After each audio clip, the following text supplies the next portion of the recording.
Assalamualaikum warahmatullahi wabarakatuh. Kembali berjumpa dengan saya Sunarif dari Forum News Network. Pemerintah akhirnya memutuskan untuk memperpanjang PPKM darurat sampai akhir Juli 2021. Artinya ada penambahan selama 11 hari. Seperti kita ketahui, PPKM dimulai pada tanggal 3 Juli lalu dan akan berakhir pada tanggal 20 Juli. Dan keputusan itu seperti dikatakan oleh Menko PMK Muhadjir Effendi diputuskan dalam rapat kabinet yang langsung dipimpin oleh Presiden Jokowi.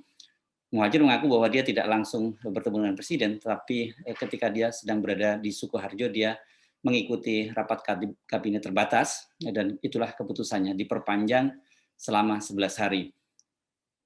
Keputusan ini sebenarnya tidak mengagetkan, karena sebelumnya sinyal-sinyal akan adanya perpanjangan ini sudah disampaikan oleh Menteri Keuangan Sri Mulyani ketika dalam rapat dengan Badan Anggaran DPR, dia menyatakan bahwa ada skenario memperpanjang PPKM darurat itu sampai 6 pekan ke depan.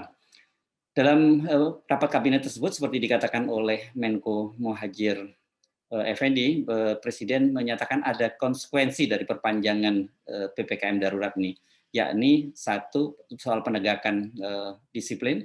Yang kedua adalah berkaitan dengan bansos. Nah, yang menarik ini adalah pernyataan berkaitan dengan bansos ini, karena menurut Muhadjir bahwa pemerintah tidak mungkin menanggung bansos itu sendirian. Karena itu, menurut Muhadjir, pemerintah meminta agar rakyat ikut bergotong royong.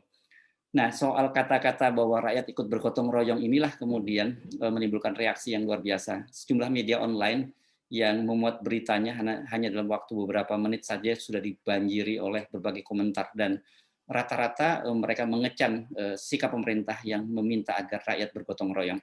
Seperti kita ketahui bahwa masalah kekarantinaan wilayah ini sebenarnya diatur oleh undang-undang, tetapi selama ini pemerintah tampaknya selalu menghindari penggunaan kekarantinaan wilayah karena ada konsekuensi, yakni konsekuensi anggaran, di mana dalam undang-undang kekarantinaan wilayah itu diwajibkan pemerintah untuk menanggung semua biaya kehidupan warga yang ada di wilayah yang dikarantina, termasuk binatang peliharaannya, binatang ternaknya juga harus ditanggung.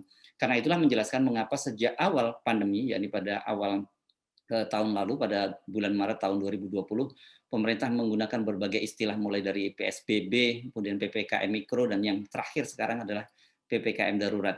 Intinya dengan berbagai istilah itu pemerintah tampaknya menghindari konsekuensi budget itu. Konsekuensi anggaran seperti yang dikatakan oleh Presiden, seperti dikatakan oleh Menko, yang tidak mampu dipikul sendiri oleh pemerintah. Soal ini sungguh sangat mengherankan kalau pemerintah kemudian memutuskan untuk meminta gotong royong dari masyarakat. Nah, bagaimana kelanjutan PPKM ini? Karena sepanjang PPKM yang sudah berlangsung lebih dari 1 pekan ini, kita menghadapi berbagai konflik antara aparat keamanan dengan rakyat, dengan masyarakat kelas bawah, terutama dengan para pedagang yang mereka tetap terpaksa membuka usahanya, tetapi mereka menghadapi sikap yang represif dari para petugas keamanan. Soal ini saya kira akan menjadi PR yang sangat serius, dan kalau pemerintah tidak cukup hati-hati menanganinya akan menjadi persoalan baru. Masyarakat di satu sisi mereka bersedia mendukung pemerintah untuk melakukan pembatasan kegiatan secara besar-besaran, tetapi dengan konsekuensi mereka minta agar ditanggung kehidupan mereka. Tetapi pemerintah, seperti tadi dikatakan oleh Menko Muhadjir, hanya memilih opsi bansos, dan seperti kita ketahui bansos itu terbatas, tidak seperti yang diatur dalam Undang-Undang Kekarantinaan Wilayah.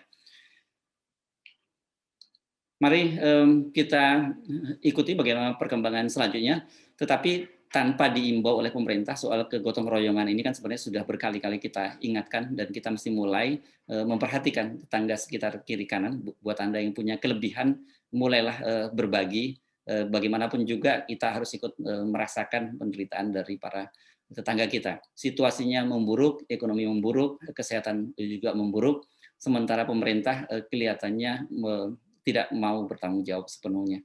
Saya Arif, sampai jumpa. Assalamualaikum warahmatullahi wabarakatuh. Gimana? Saya BPJS aja nggak ada.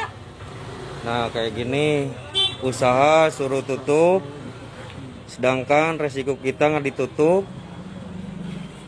So, saya mau Jalan ditutup. Siapa yang ngebiayain? Kalau saya nggak buka usaha ini. Tapi saya ini tutupnya gimana Bapak? Saya nggak punya lolita.